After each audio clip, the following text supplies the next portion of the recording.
Hello friends, எல்லோருக்கும் வணக்கம். Welcome to எங்க நியூஸ் சேனல். ஆக்சுவலாக சண்டே எபிசோட்னாலே நம்ம மார்க்கெட்டில் நடந்த சில இம்பார்ட்டன்ட் நியூஸ், இந்த 1 வீக் மார்க்கெட்டில் நடந்த முக்கியமான அப்டேட்ஸு, நெக்ஸ்ட்டு கம்பெனியோட அடுத்த கட்ட இன்வெஸ்ட்மெண்ட் பிளான், இதெல்லாமே டீட்டெயில்ஸாக பார்ப்போம். ஸோ ஃபஸ்ட்டு பார்த்தீங்கன்னா மார்க்கெட்டு கடைசியாட்டு சென்செக்ஸ் வந்து 73,730 பாயிண்ட்ஸும், நிஃப்டி வந்து 22,419 பாயிண்ட்ஸும்.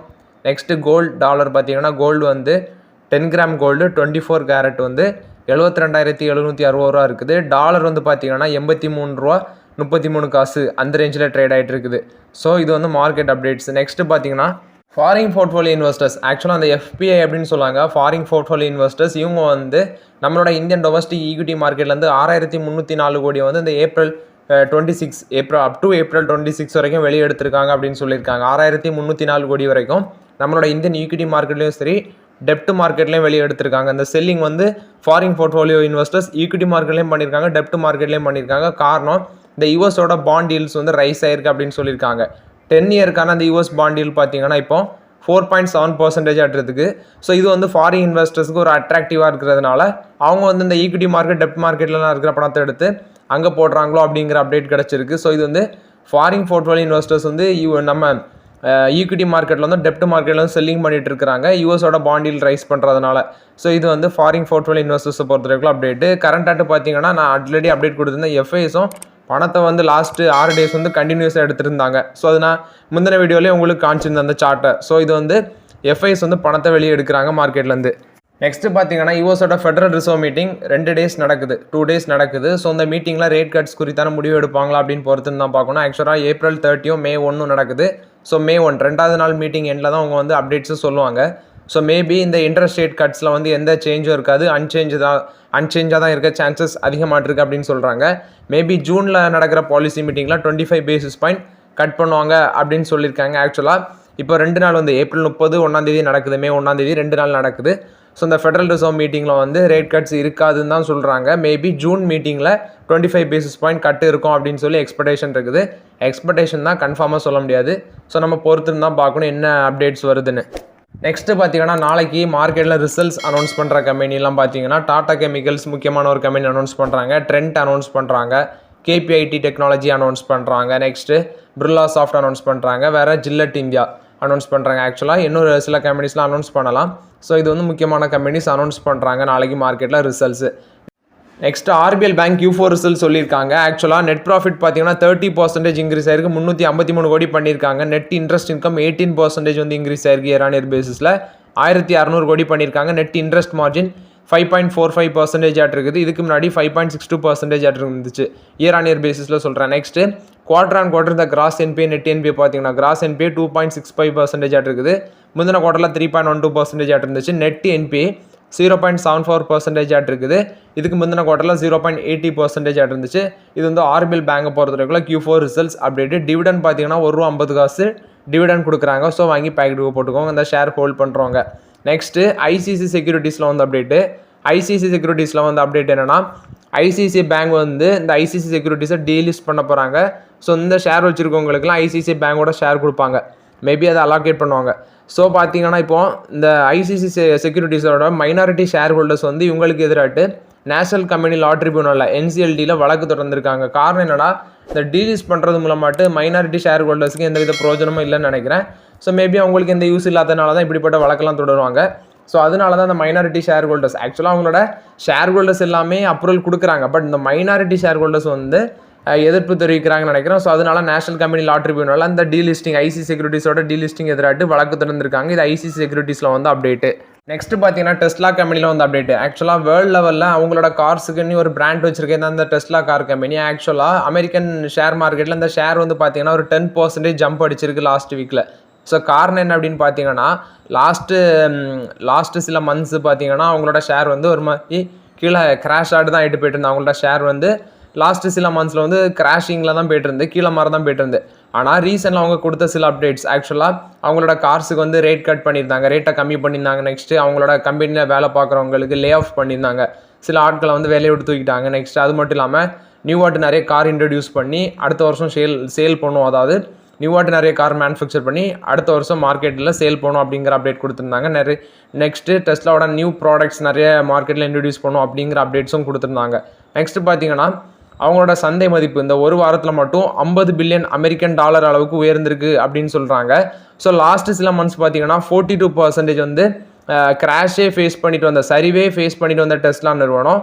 இவங்களுக்கு வந்து காம்படிஷனாட்டி யார் இருக்கிறாங்கன்னு பார்த்தீங்கன்னா சீனாவோட கம்பெனிஸ்லாம் இருக்கிறாங்க. ஆக்சுவலாக சைனாவில் உற்பத்தி பண்ணுற கார் பார்த்தீங்கன்னா அவங்களோட ரேட்ஸ் எல்லாமே ஒரு மலிவான விலையில் இருக்குது. ஸோ மலிவான விலையில் கிடைக்கிறதுனால சைனாவில் மட்டும் அந்த காருக்கு டிமாண்ட் இல்லாமல் வேறு நாட்டு கண்ட்ரீஸ்லையும் அந்த காசுக்கு அதிக அளவில் டிமாண்ட் இருக்கிறதுனால இந்த டெஸ்லா நிறுவனத்தோட காருக்கு வந்து இந்த மவுஸும்பாங்க. ஆக்சுவலாக அந்த டிமாண்ட் வந்து டெஸ்லா காருக்கான டிமாண்ட் வந்து கம்மியாகிட்டு வருது. ஸோ இதனால் பார்த்தீங்கன்னா இவங்க அதனால தான் இப்போ அப்டேட்ஸ் கொடுத்துருக்காங்க.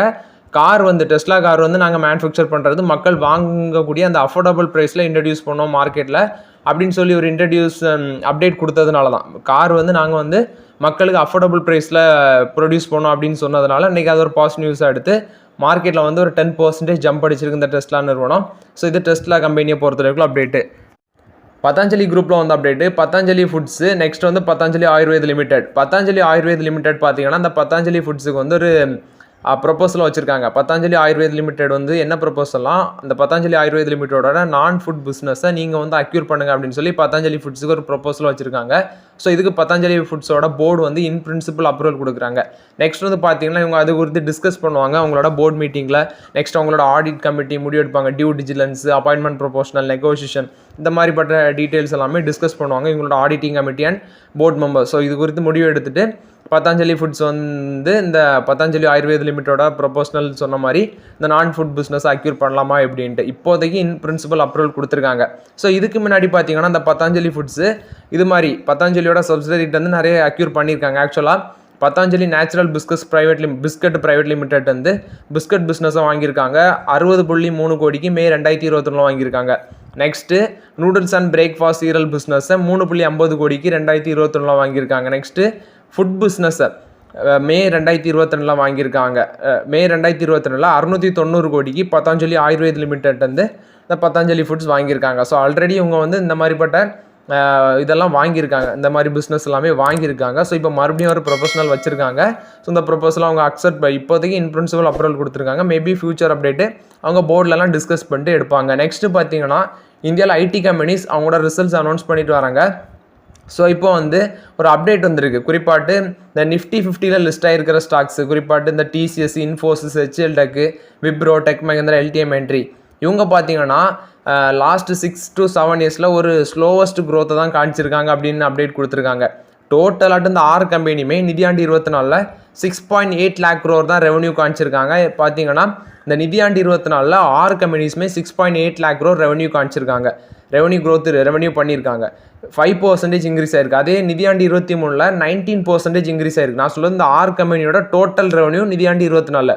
ஸோ நிதியாண்டு 23 19% இன்க்ரீஸ் ஆயிருக்கு. நெட் ப்ராஃபிட் பார்த்தீங்கன்னா ரொம்பவே ஆம வேகத்தில் இருக்குது இந்த 6 இயர்ஸில் அப்படின்னு சொல்லியிருக்காங்க. நெட் ப்ராஃபிட் இந்த 6 கம்பெனியும் சேர்த்து 1.06 lakh crore இருக்குது. 4.1% இன்க்ரீஸ் ஆயிருக்கு. ஸோ முந்த நாட்டில் நிதியாண்டு 23 6.3% இருக்குது. நெட் ப்ராஃபிட் பார்த்தீங்கன்னா சிங்கிள் டிஜிட் க்ரோத்தில் தான் இருக்குது லாஸ்ட்டு 7 இயர்ஸில் அப்படின்னு சொல்லியிருக்காங்க. ஆக்சுவலாக நிதியாண்டு ஃபினான்ஷியல் 19 ஃபினான்ஷியல் 22 தவிர்த்து சிங்கிள் டிஜிட்டில் இருக்கிறாங்க. ஏன்னா நிதியாண்டு 19 பார்த்தீங்கன்னா 13% க்ரோத், நிதியாண்டு 22 18% க்ரோத் காமிச்சிருக்காங்க இந்த 6 கம்பெனிஸும் நெட் ப்ராஃபிட்டில்.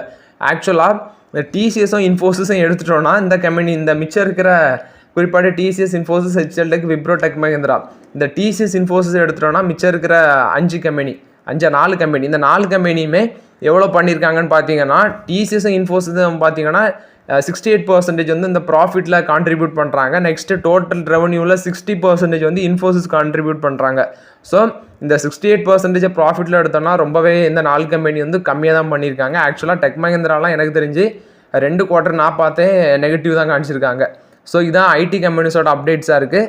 ஸோ மேபி இனி வருங்காலத்தில் அவங்க மீண்டு வருவாங்களா அப்படின்ட்டு நம்ம பொறுத்துன்னு தான் பார்க்கணும். ஸோ ஐடி கம்பெனிஸில் இன்வெஸ்ட்மெண்ட் பண்ணுறது கொஞ்சம் பொறுமையாக பண்ணுங்கள். ஏன்னா அவங்களோட ரிசல்ட்ஸ்லாம் பார்க்கும்போது இப்போதைக்கு நமக்கு வந்த ரிசல்ட்ஸில் டிசிஎஸ் மட்டும் தான் ஒரு டீசெண்டான ரிசல்ட்ஸ் காமிச்சிருக்காங்க. மற்ற எல்லா கம்பெனிஸுமே ரிசல்ட்ஸ் பார்க்கும்போது கீழே தான் விழுந்திருக்கு. ஸோ ஐடி கம்பெனிஸில் பொறுமையாக இன்வெஸ்ட்மெண்ட் பண்ணுங்கள். பஜாஜ் ஃபைனான்ஸில் வந்து அப்டேட்டு. ஆக்சுவலாக இந்தியாவில் ஒன் ஆஃப் த லார்ஜஸ்ட் நான் பேங்கிங் ஃபினான்ஷியல் கம்பெனினா அந்த பஜாஜ் ஃபினான்ஸை சொல்லலாம். இவங்க பார்த்தீங்கன்னா இவங்களோட 2 சர்வீஸுக்கு வந்து November 15 last year reserve bank வந்து தடை விதிச்சிருந்தாங்க இவங்களோட 2 சர்வீஸுக்கு. ஆக்சுவலாக ஒன்று இகாம், இன்னொன்று இன்ஸ்டா இஎம்ஐ கார்டு. இந்த 2 சர்வீஸுமே தடை விதிச்சிருந்தாங்க. காரணம் என்னென்னா இவங்களோட அந்த டிஜிட்டல் முறையில் லெண்ட் பண்ணுறதுல வந்து ஒழுங்காக ரூல்ஸ் அண்ட் ரெகுலேஷன் வந்து ஃபாலோ பண்ணலாம் அப்படின்னு சொல்லி தான் தடை விதிச்சிருந்தாங்க. ஸோ ஆக்சுவலாக அவங்களோட அந்த இன்ஸ்டா இஎம்ஐ கார்டில் வந்து ப்ராப்பராக ரூல்ஸ் அண்ட் ரெகுலேஷனை கஸ்டமர்ஸுக்கு கொடுக்கல அப்படின்னு சொல்லியும் தடை விதிச்சிருந்தாங்க. ஸோ இப்போ வந்து பார்த்தீங்கன்னா இந்த 2 சேவைகளையும் தடுத்து நிறுத்தினதுனால, ஆர்பிஐ தடுத்து நிறுத்தினதுனால இப்போ மறுபடியும் ஆர்பிஐ கிட்ட ரிவ்யூ போகிறாங்க. ஸோ நாங்கள் வந்து இந்த சேவையில் நடந்த குளறுபடிகள்லாம் சரி செஞ்சுட்டோம். கஸ்டமர்ஸுக்கு வந்து இந்த கடன் அட்டை விவரங்களை வந்து நாங்கள் இனி வழங்குவோம் அப்படின்னு சொல்லி பஜாஜ் ஃபைனான்ஸ் வந்து தெரிவிச்சுட்டு ரிவ்யூக்கு போயிருக்காங்க. ஸோ ஜான்வரி டு மார்ச் வரையிலான காலகட்டத்தில் நடந்த நிறுவனத்தோட நிலவர அறிக்கையை வந்து வெளியிட்டிருக்காங்க பஜாஜ் ஃபைனான்ஸு. ஸோ இப்போ ரிவ்யூக்கும் போயிருக்காங்க. மேபி ஆர்பிஐ வந்து என்ன முடிவு எடுக்கிறாங்கன்னு பொறுத்துன்னு தான் பார்க்கணும். நெக்ஸ்ட் பார்த்தீங்கன்னா கோட்டக் மஹிந்திரா பேங்க். ஸோ கோட்டக் மஹிந்திரா பேங்க்லையும் 2 அப்டேட்ஸ், 2 சர்வீஸ்க்கு வந்து ஆர்பிஐ தடை வச்சுருக்காங்க. ஒன்று கிரெடிட் கார்ட்ஸ் வந்து கஸ்டமர்ஸ்க்கு இஷ்யூ பண்ணுறது, இன்னொன்று வந்து ஆன்லைன் மூலம் மட்டும் கஸ்டமர்ஸ் ஆட் பண்ணுறது. ஸோ ஆக்சுவலாக எக்ஸிஸ்டிங் கஸ்டமர்ஸுக்கு எந்த பிரச்சனையும் இல்லை இந்த சர்வீஸ் ப்ரொவைட் பண்ணுறதுல. நெக்ஸ்ட்டு நியூவாக எந்த கஸ்டமர்ஸ் ஜாயின் பண்ண விரும்புங்களோ அவங்க வந்து நேரடியாக பிரான்ச்சில் போய் ஜாயின் பண்ணலாம். ஸோ அதில் வந்து எந்த பிரச்சனையும் இல்லாமல் ஆக்சுவலாக எக்ஸிஸ்டிங் கஸ்டமர்ஸுக்கு எந்த பிரச்சனையும் இல்லை. நியூவாக ஜாயின் பண்ணுறவங்க வந்து டேரெக்டாகவே ஆஃபீஸுக்கு போயிருங்க, அவங்க பக்கத்தில் இருக்க பிரான்ச் ஆஃபீஸுக்கு போயிருங்க, அவ்வளோதான்.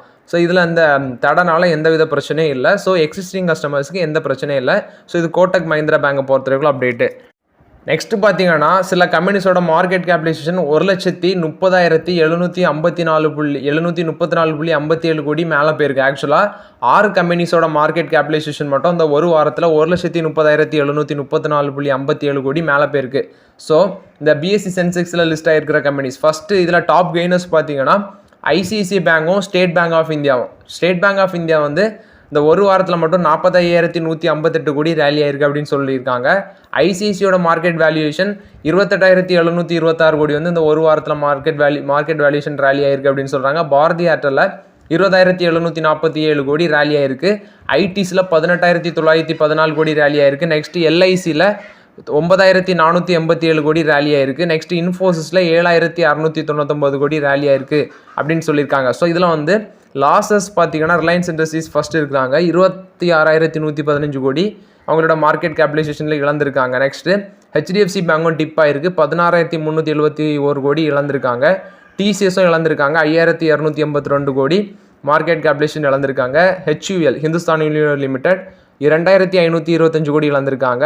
ஸோ இவங்க வந்து லாஸ்டர் லிஸ்ட்டில் இருக்கிறாங்க. பட் நான் ஃபஸ்ட்டு சொன்ன 6 கம்பெனிஸ் வந்து கெய்னர் லிஸ்ட்டில் இருக்கிறாங்க. ஸோ 1,30,000 கோடிக்கு மேலே 1,30,734 கோடி வந்து அவங்களோட மார்க்கெட் கேபிடலைசேஷன், இந்த 6 கம்பெனியோட மார்க்கெட் கேபிடலைசேஷன் இந்த ஒரு வாரத்தில் இன்க்ரீஸ் ஆயிருக்கு அப்படின்னு சொல்லியிருக்காங்க. ஸோ இது வந்து வீக்லி அப்டேட் கொடுப்பாங்க. நான் வந்து லாஸ்ட் வீக் வந்து அப்டேட்டை கொடுத்துருந்தேன். ஸோ இது வந்து இந்த வாரத்தில் உள்ள அப்டேட்ஸு. ஸோ ஓகே ஃப்ரெண்ட்ஸ், இந்த வீடியோ உங்களுக்கு பயனுள்ளதாக இருக்குன்னு நினைக்கிறேன். இந்த வீடியோ உங்களுக்கு பயனுள்ளதாக இருந்துச்சுன்னா லைக் பண்ணுங்கள், சப்ஸ்கிரைப் பண்ணுங்கள், கமெண்ட் பண்ணுங்கள். Okay friends, thank you.